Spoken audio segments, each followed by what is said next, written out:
Can everyone hear me? Up the back, sounding good? Excellent.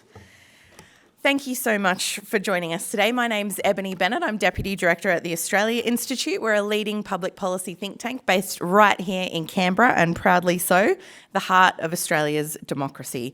And welcome to Revenue Summit 2023. It's so great to see all of you here today. This is the Australia Institute's third Revenue Summit. We first did one back in 2018 when cuts to the company tax cut were one of the big threats to Australia's revenue base.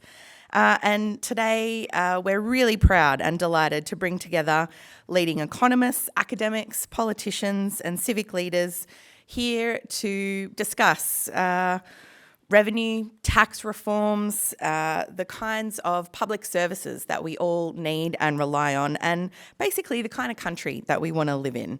I think events like these are really important because democracy isn't just something that occurs at referendums or once every 3 years at an election. It's actually everyday citizens participating in these kinds of public policy debates. And that's the aim of today, is really to bring all of you into this really important public policy debate. Because Australia's one of the richest countries in the world, and yet this week we found out that more than 3.7 million households in Australia don't have enough to eat all the time.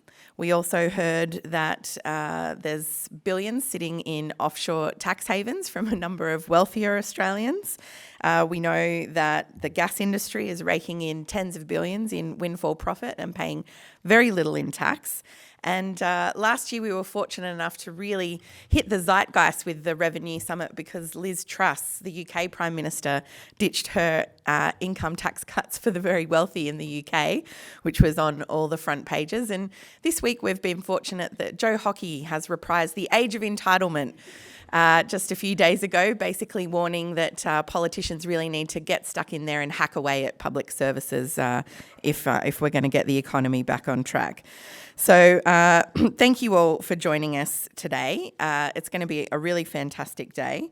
And I'd like to acknowledge many of our distinguished speakers today, including the Assistant Minister for Competition, Charities and Treasury, Dr. Andrew Leigh MP, who'll be speaking a little bit later, Senator Barbara Pocock, the Greens Finance spokesperson, as well as Senator David Pocock, Dr. Monique Ryan and Di Lee MP, who are all on our crossbench panel, as well as our keynote speakers, Dr. Mike Keating, Emeritus Professor Bruce Chapman, and sadly I have to say that Professor Patricia Apps won't be able to join us today. She was unwell, but our Executive Director, Richard Dennis, jumped on the phone with her yesterday and he's going to deliver some of her remarks and speak to the presentation that she was going to give because it's a real cracker, let me tell you. And we'll circulate that speech and the slides that go along with today's presentations to everyone who's attended today later. So thank you. We do have a packed agenda today. It's so great to see you all here. And a little bit of housekeeping. The toilets are just at the top of the stairs and to your left.